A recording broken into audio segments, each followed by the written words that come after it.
ഡിവൈഎഫ്ഐക്കാർ മനസ്സിലാക്കേണ്ട ഒരു കാര്യം, സ്ത്രീയെ സംബന്ധിച്ചിടത്തോളം മാനമാണ് ഏറ്റവും വലുത്. ഈ ഒരു കാര്യം തന്നെ ഞാനായതുകൊണ്ടാണ് ഇത്രയും പിടിച്ചു നിൽക്കുന്നത്. മറ്റൊരു സ്ത്രീ ആണെങ്കിൽ ചിലപ്പോൾ ഏതെങ്കിലും റെയിൽവേ ട്രാക്കിലോ അല്ലെങ്കിൽ പുഴയിലോ അല്ലെങ്കിൽ ഫാനിലോ ജീവിതം അവസാനിപ്പിക്കും.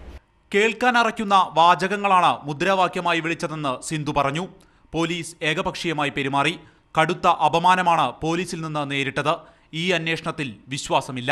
ഈ ഒരു കാര്യത്തിൽ പോലീസിൻ്റെ ഭാഗത്തുനിന്ന് വളരെ വലിയൊരു അനാസ്ഥയുണ്ട്, അല്ലെങ്കിൽ പോലീസിൻ്റെ കൂടെ വലിയൊരു സപ്പോർട്ട് ഈ ഒരു കാര്യത്തിലുണ്ട് എന്നുള്ള കാര്യത്തിൽ ഒരു സംശയമില്ല. ഡിവൈഎഫ്ഐ ഇങ്ങനെ തരം താഴ്ന്ന കെണിയൊരുക്കുമെന്ന് പ്രതീക്ഷിച്ചില്ല. അപമാനിച്ചവരെ അറിയാം. കോടതിയിൽ നിന്ന് നീതി പ്രതീക്ഷിക്കുന്നു, സിന്ധു പറഞ്ഞു. എന്നെ സംബന്ധിച്ചിടത്തോളം ഇങ്ങനെ ഒരു ട്രാപ്പ് ഒരിക്കലും ഞാൻ പ്രതീക്ഷിച്ചതല്ല. എന്തു തന്നെയായാലും ഏത് വഴിക്ക് പോയാലും എത്ര പൈസ ചിലവാക്കേണ്ടി വന്നാലും ഈ ഒരു കാര്യത്തിൽ മുന്നോട്ട് പോകാൻ വേണ്ടി തന്നെയാണ് എൻ്റെ തീരുമാനം. ഒരു സ്ത്രീക്കും ഇനി ഇങ്ങനെ ഒരനുഭവം ഉണ്ടാകരുതെന്നും സിന്ധു ഓർമ്മിപ്പിച്ചു. കേരളം കൂടുതലായി സിന്ധുവിൻ്റെ വാക്കുകൾക്ക് കാതോർക്കേണ്ടതുണ്ട്. ക്യാമറമാൻ അഭിലാഷ് ഒങ്ങല്ലൂരിനോടൊപ്പം വിപിൻ സി വിജയൻ, മാതൃഭൂമി ന്യൂസ്.